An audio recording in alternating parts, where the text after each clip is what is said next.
Hello students, UV classes में आप सबका स्वागत है। आज हम पॉलिटिकल साइंस क्लास 12 का लेसन 1 शीत युद्ध का दौर इसका पार्ट 3 करेंगे।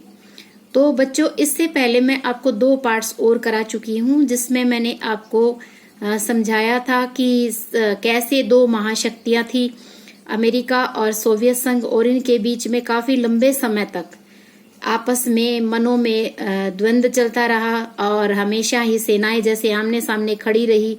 शीत युद्ध का काफी लंबा अरसा चला, लेकिन युद्ध जो है होते होते रह गया और ये स्थिति काफी लंबी थी। हमेशा ही विश्व को ये डर सताता रहा कि कब तृतीय विश्व युद्ध हो जाएगा, लेकिन ऐसा कभी हुआ नहीं। तो उसमें मैंने आपको बताया था, और अब इस तीसरे पार्ट में मैं आपको बताऊंगी कि गुट निरपेक्षता क्या है। तो गुट निरपेक्षता के बारे में आप ध्यान से समझें। देखो बच्चों, आपका बोर्ड में क्वेश्चन आता है एक कि गुट निरपेक्षता क्या है। जैसा कि नाम से स्पष्ट हो रहा है कि गुट निरपेक्षता यानी किसी भी गुट में अपने आप को शामिल ना करना। क्या था कि जब द्वितीय विश्व युद्ध समाप्त हुआ था तो पूरा संसार 2 गुटों में बंट गया था। ऐसे में गुट निरपेक्षता का विचार उभर कर आया, क्योंकि जो 2 ध्रुवीय विश्व था वो हमेशा ही शंका, नफरत और युद्ध की स्थिति में था। हमेशा लगता रहा विश्व को कि शायद किसी की गलती की वजह से कहीं तीसरा विश्व युद्ध ना छिड़ जाए, और हमेशा ही टकराव की स्थिति बनती रही और युद्ध की जो है स्थिति लगातार बनी रही, और एक डर, एक संभावना हमेशा नजर आती रही, लेकिन ऐसा हुआ नहीं। तो ऐसे में क्या था बच्चों कि ऐसे कठिन समय में जो एशिया है, अफ्रीका और लैटिन अमेरिका के जो बहुत से नव स्वतंत्र देश थे, जिन्हें काफी लंबे समय के बाद स्वतंत्रता प्राप्त हुई थी और बड़े मुश्किलों से, कष्टों से वो मुक्त हुए थे, तो उन्हें ही हम तीसरी दुनिया के देश भी कहते हैं। ये किसी भी गुट में अब दोबारा से सम्मिलित नहीं होना चाहते थे, और ये दोबारा से अपनी स्वतंत्रता को किसी गुट में शामिल होकर के अपने स्वाभिमान को नहीं खोना चाहते थे। तो इन्होंने क्या किया कि दोनों गुटों से ही अलग रहकर एक नया सिद्धांत अपनाया, जिसे हम गुट निरपेक्षता की नीति बोलते हैं, और इन्होंने अलग रहकर ही समानता और आपसी सहअस्तित्व पर आधारित गुट निरपेक्षता की नीति को अपनाया था। अब एक इसमें पूछा जाता है कि गुट निरपेक्षता के संस्थापक नेताओं के नाम बताओ। तो आपको, अगर ये आप 1-2 बार इसको पढ़ लेंगे तो आपको ये याद हो जाएंगे अच्छी तरह से।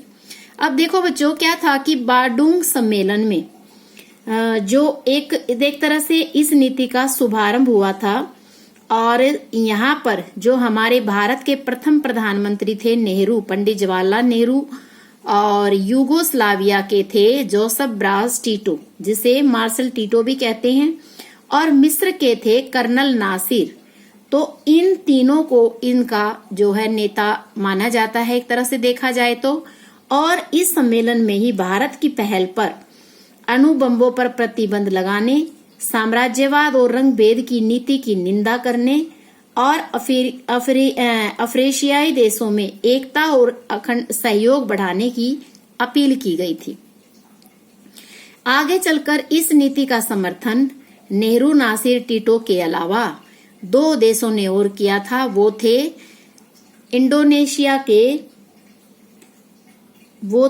इंडोनेशिया के सुकर्णो और घाना के वामे एनक्रूमा।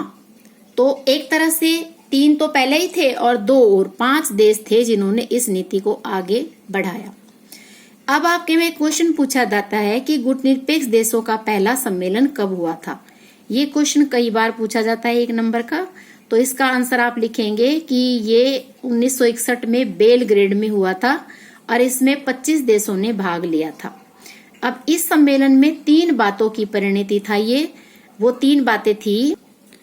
तो वो 3 बातें थी बच्चों कि शीत युद्ध का प्रसार और इसके बढ़ते हुए दायरे को रोकना, और आपसी जो 5 देश थे जिन्होंने इसका समर्थन किया था गुट निरपेक्षता की नीति का, उसमें आपसी सहयोग, और अंतर्राष्ट्रीय मंच पर कई जो न स्वतंत्र अफ्रीकी राज्य थे इनका समर्थन, मतलब इनको भी एक तरह से सहयोग देना, ये इसकी परिणति थी। और ये जो बेलग्रेड का सम्मेलन हुआ था, तो इसमें क्या था कि 3 मुख्यतः निर्णय लिए गए थे। और वो निर्णय क्या थे कि शीत युद्ध के दौरान किसी भी गुट में शामिल नहीं होंगे, मतलब जो ये देश थे वो किसी भी गुट में शामिल नहीं होंगे। दूसरा था कि तृतीय विश्व के जो देश हैं इनमें आपस में सहयोग की भावना को और भाईचारे की भावना को बढ़ाने का प्रयास करेंगे। और तीसरा था कि इस दौरान तनाव को कम करना और आपसी सहयोग की भावना को बढ़ावा देने के लिए हमेशा प्रयासरत रहेंगे। तो ये इसके अंदर ये निर्णय लिए गए थे। अब देखो आपके इसमें क्वेश्चन आता है कि क्या गुट निरपेक्षता पृथकतावाद है या फिर अलगाववाद है। तो देखो बच्चों, पृथकतावाद का मतलब जैसा कि नाम से ही समझ आ रहा है हमें कि पृथक रहना, यानी संसार में कुछ होता रहे लेकिन भाई हम तो क्योंकि किसी गुट में शामिल है नहीं, तो हम तो पृथक ही रहेंगे, हमें कोई मतलब नहीं है, कोई फर्क नहीं पड़ता कि कितनी दुनिया मर रही है, कहाँ पर युद्ध छिड़ गया है, कितना नरसंहार हो रहा है, कितने लोगों को हानि हो रही है, कुछ होता रहे, हमें कोई मतलब नहीं, क्योंकि हम तो दुनिया से बिल्कुल अलग हैं। क्या ऐसा हो सकता था? बिल्कुल भी नहीं। ये तो इसका मतलब तो यही हुआ कि आपके पड़ोस में लड़ाई हो रही है या आपके घर में ही लड़ाई है और आप उस से बिल्कुल अनभिज्ञ किसी कोने में चुपचाप बैठे रहें। ऐसा हो ही नहीं सकता, क्योंकि आप सबको पता है कि हम जो है एक सामाजिक प्राणी है मनुष्य, और वो एक दूसरे के बिना जिंदा नहीं रह सकता। आपसी मेल मिलाप के बिना उसका जो विकास है वो संपन्न ही नहीं हो पाता। तो ऐसा अलगाववाद का अर्थ था विश्व के मामलों से अपने आप को बिल्कुल अलग थलग रखना, और ऐसा करना संभव नहीं था किसी भी देश के लिए। हाँ, ऐसा सिर्फ अमेरिका ने किया था 1787 से लेकर के 1914 तक। पर भारत और जो अन्य गुट निरपेक्ष देश थे उन्होंने शीत युद्ध के दौरान ऐसा कोई भी काम नहीं किया था जिससे ये लगे कि उनका दुनिया में उनकी मतलब कोई भूमिका ही नहीं है, उन्हें कोई मतलब ही नहीं है, कोई फर्क ही नहीं पड़ता है कि पूरे विश्व में क्या हो रहा है। बल्कि भारत ने और जो और गुट निरपेक्ष देश थे उन्होंने तो शीत युद्ध के दौरान शांति बहाल करने के लिए काफी सराहनीय भूमिका निभाई थी। अब आता है कि क्या फिर जो गुट निरपेक्षता है वो तटस्थता है? बिल्कुल भी नहीं। तटस्थता का अर्थ भी एक तरह से देखा जाए तो है कि युद्धरत समूहों में से किसी का भी पक्ष न लेने की स्थिति। यानी मान लो कि 2 पक्षों में युद्ध हो रहा है, हमें पता भी है और काफी ज्यादा नुकसान भी होता जा रहा है, पर हम गुट निरपेक्षता वाले हैं तो इसलिए हमें कुछ फर्क नहीं पड़ता, हम तो तटस्थ हैं। तटस्थ का मतलब बिल्कुल ही गुटों से कोई सरोकार नहीं, कोई किसी घटना से हमें मतलब कोई मतलब नहीं है, ऐसा बिल्कुल भी नहीं था। गुट निरपेक्ष देशों ने इस नीति को नहीं अपनाया था, बल्कि भारत और जो अन्य देश थे इन्होंने तो हमेशा ही मध्यस्थता के द्वारा या शांति बहाल करने के लिए काफी ज्यादा अपनी जो थी वो भूमिका निभाई, और दोनों महाशक्तियों के बीच शांति कायम करने के लिए काफी अथक प्रयास भी किए। उन्हें ऐसा नहीं था कि उनको युद्ध की औचित्यता या नैतिकता से कोई संबंध ही नहीं था। भारत तो युद्ध के समय तटस्थता का पालन नहीं किया, वस्तुतः विभिन्न कारणों से विभिन्न रूपों में युद्ध में सक्रिय भूमिका निभाई, और जहां तक हो सका युद्ध को रोकने का प्रयास भी किया ताकि विश्व में शांति कायम रह सके। अब आता है इसी के अंदर, मैंने पहले आपको बताया कि पहला सम्मेलन कब हुआ था, बेलग्रेड में हुआ था 1961 में। अब इसी में क्वेश्चन, वैसे तो इसके बहुत सारे सम्मेलन हो चुके हैं अब तक, लेकिन इसी में ज्यादातर आपको पहला और 14 सम्मेलन कब हुआ ये पूछा जाता है। तो इसका 14 सम्मेलन हुआ था सितंबर 2006 में क्यूबा हवाना में हुआ था। अब है बच्चों कि अंतर्राष्ट्रीय मतलब में गुट निरपेक्षता जो अपनाई थी भारत ने, तो इसमें भारत को क्या लाभ हुआ था, क्या इससे भारत को कोई फायदा था? तो आप देखो कि गुट निरपेक्षता की नीति भारत की जो विदेश नीति है उसका एक अभिन्न अंग रही है, और जो भारत है उसने अंतर्राष्ट्रीय राजनीति में गुट निरपेक्षता की नीति को लागू करने का श्रेय भी हमारे प्रधानमंत्री पंडित जवाहरलाल नेहरू को ही जाता है। तो यह एक ऐसी स्वस्थ और सक्रिय विदेश नीति है जो विश्व शांति और राष्ट्रीय हितों को बढ़ावा देती है, और जो गुट थे उनसे अपने आप को अलग रखती है। तो एक तरह से देखा जाए तो इस नीति से भारत को भी फायदा था। वो क्या था कि अंतर्राष्ट्रीय जो मामले थे या अंतर्राष्ट्रीय फैसलों के समय पर भारत जो है वो स्वतंत्र रूप से कोई भी निर्णय ले पा रहा था, यानी भारत किसी बंधन में नहीं था। ऐसा अगर वो किसी एक गुट में शामिल हो जाता तो क्या हो जाता कि उसको उसी की बात माननी पड़ती, और चाहे वो गुट ठीक होता या गलत होता तो उसकी ही बातों का या उसकी ही नीतियों का भारत को समर्थन करना पड़ता।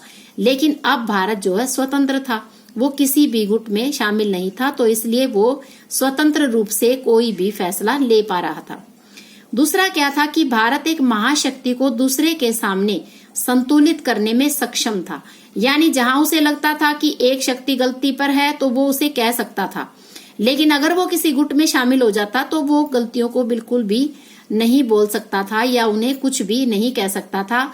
और जब कभी भी भारत को ये लगता कि कोई शक्ति महाशक्ति भारत को नजरअंदाज कर रही है तो भारत दूसरी तरफ भी जा सकता था, क्योंकि भारत भी एक शक्तिशाली देश है और एक काफी बड़ा देश है। यहाँ जनसंख्या के नजर से देखें तो भारत का चीन के बाद दूसरा नंबर है, तो कोई भी महाशक्ति उसे धमका या नजरअंदाज नहीं कर सकती थी। अब है कि भारत की गुटनिरपेक्षता की, क्या भारत ने जो इस नीति को अपनाया था उसकी कहीं पर आलोचना भी हुई? तो हाँ, देखो, जहां पर जबकि अगर किसी नीति की सराहना होती है तो कहीं ना कहीं फिर उसकी आलोचना भी होती है। तो भारत ने जो अपनी गुटनिरपेक्षता की जो नीति अपनाई थी उसकी कई स्तरों पर आलोचना भी की जाती है। दो आधारों पर भारत की इस नीति के लिए आलोचना भी की गई, और वो क्या था कि भारत की जो गुटनिरपेक्षता की नीति है, कुछ देशों ने या कुछ लोगों ने ये कह करके आलोचना की कि वो बिल्कुल सिद्धांत विहीन है, यानी उसका कोई सिद्धांत ही नहीं है। नाम की आड़ में, नाम क्या था? गुटनिरपेक्षता कोई short form non alliance movement कहा जाता है, कि इसकी आड़ में जो भारत है वो देखा जाए तो अंतर्राष्ट्रीय स्तर पर कोई फैसला ढंग से ले ही नहीं पाता है, ये कह करके भारत की आलोचना की गई। लेकिन ऐसा बिल्कुल भी नहीं था बच्चों। जब भी कभी भारत को लगा कि मतलब दोनों शक्तियों में से जब भी भारत को लगा कि कोई एक शक्ति गलत है या वो किसी देश को नाजायज तंग कर रही है, किसी जगह पर उसका जो फैसला है वो गलत है, तो भारत ने हमेशा उसमें अपनी सक्रिय भूमिका निभाई थी। लेकिन फिर भी कहीं ना कहीं आलोचना तो भारत को झेलनी ही पड़ी। और दूसरा था कि भारत के व्यवहार में स्थिरता नहीं है, ये कह करके आलोचना की गई कि भारत तो भाई अपने फायदे के लिए देख रहा है, खाली गुटनिरपेक्षता का तो बस नाम मात्र है। बल्कि उसके लिए ये ऐसा क्यों कहा गया? क्योंकि जब पाकिस्तान ने भारत के ऊपर 1971 में जो युद्ध हुआ था उसमें जब हमला किया था तो भारत ने सोवियत संघ से मदद मांगी थी और सोवियत संघ ने भारत की मदद की भी। तो जो आलोचक थे उन्होंने ये मान लिया कि लगता है कि शायद भारत जो है वो सोवियत संघ के गुट में शामिल हो गया है, ये कह करके भारत की आलोचना की गई। पर ऐसा नहीं था। हाँ, ये अवश्य था कि भारत ने सोवियत संघ से मदद ली थी, लेकिन इसका ये मतलब बिल्कुल भी नहीं था कि भारत सोवियत संघ की गलत नीतियां थी उनका भी अनुसरण कर रहा था, ऐसा बिल्कुल भी नहीं था। तो देखो, जब भी सोवियत संघ ने, लेकिन एक तरह से अगर हम देखें तो अंतर्राष्ट्रीय स्तर पर यह बात भी बिल्कुल ठीक थी कि जब भी कभी भारत को किसी भी रूप में सोवियत संघ से मदद की जरूरत पड़ी तो सोवियत संघ ने भी एक सच्चे दोस्त की तरह भारत की समय समय पर जो भी मदद हो सकती थी वो की थी। अब देखो बच्चों, इसी लेसन में आता है कि लगातार जब शीत युद्ध होता रहा तो क्या हुआ कि दोनों ही देश, जो दोनों महाशक्तियां थी, वो लगातार जो इसी शंका के डरते कि कहीं युद्ध ना हो जाए, और इसीलिए शस्त्रों के विशाल भंडार को प्रत्यक्ष या अप्रत्यक्ष रूप से इकट्ठा ही करती जा रही थी। और ये लग रहा था कि पता नहीं कब युद्ध छिड़ जाएगा, और ये युद्ध जो था कोई छोटा मोटा युद्ध नहीं होने वाला था, बल्कि ये एक तरह से तृतीय विश्व युद्ध होता, और ये एक तरह से परमाणु बम्बों से होता। एक तरह से देखा जाए तो बिल्कुल ही हम एक माचिस की तिल्ली के ढेर पर ही बैठे थे। मतलब जैसे ही अगर किसी ने गलती से भी परमाणु किसका ये कर लिया, किसी भी गुट ने सैन्य, तो मतलब क्या होता कि पूरा संसार ही एक तरह से काफी ज्यादा नुकसान झेलता। तो अभी सबके मन में यही डर सता रहा था कि यदि कोई सैनिक मान लो कि शरारतवश युद्ध हेतु मिसाइल छोड़ दे तो क्या होगा। तो ये एक भय जो था सबके मन में ही जो लगातार बना हुआ था। तो ऐसे में कुछ इन दोनों ही शक्तियों ने उसके द्वारा आपसी सहयोग करने को तैयार हुए और जो ये हथियारों को कम करने और नष्ट करने के लिए सहयोग करने को आपस में तैयार हुए। और इसी के अंतर्गत इन्होंने 1960 में दोनों गुटों ने शस्त्र नियंत्रण हेतु कुछ संधियों पर हस्ताक्षर किए। और ये संधियां कौन सी थी? ये थी सीमित परमाणु परीक्षण संधि, जिसे LTBT शॉर्ट फॉर्म में LTBT बोला जाता है। दूसरी थी परमाणु अप्रसार संधि, जिसे NPT कहा जाता है। और तीसरी थी परमाणु प्रेक्षापास्त्र परिसीमन संधि। तो इसके ऊपर इन्होंने जो थे साइन किए थे आपसी सहयोग के द्वारा ही, कि आगे से वो अब जो शस्त्रों की जो होड़ लगातार चली हुई थी उस पर अपने आप को अब थोड़ा सा नियंत्रण अपने ऊपर लगाएंगे। और ये शस्त्रों की होड़ को कुछ हद तक कम करने के लिए काफी सराहनीय प्रयास था ये दोनों देशों का। तो देखो बच्चों, अब आप सब ने ये पूरा पाठ पढ़ा कि कैसे दोनों गुटों में किस तरह से दोनों जो द्वितीय विश्व युद्ध हुआ था उसके बाद दोनों शक्तियां उभर कर आई थी, अमेरिका और सोवियत संघ। और दोनों ने ही पहले तो मित्र के रूप में लड़े थे दोनों ही द्वितीय विश्व युद्ध में, लेकिन बाद में कुछ ऐसी परिस्थितियां हुई कि दोनों ही एक दूसरे के लिए हथियारों का जखीरा इकट्ठा करने लगे और एक दूसरे को नीचा दिखाने के लिए और एक दूसरे को नुकसान पहुंचाने के लिए लगातार प्रयासरत रहे। और इसी दौर को हम शीत युद्ध का दौर भी कहते हैं। तो मेरे ख्याल से आप सबको ये लेसन अच्छी तरह से समझ आ गया होगा। और आप अगर इसे अच्छी तरह से देखेंगे वीडियो को तो आप बिल्कुल ही अच्छी तरह से इसे समझ भी पाएंगे और आपको ये आसानी से याद भी हो जाएगा। तो इसके बाद मैं आपको जो नेक्स्ट लेसन है हमारा, उसकी वीडियो बहुत जल्द आपको उपलब्ध कराऊंगी। थैंक्स बच्चों। अगर आपको वीडियो पसंद आई और अगर आपको समझ आ रहा है तो आप लाइक करें और कमेंट करें। थैंक्स बच्चों।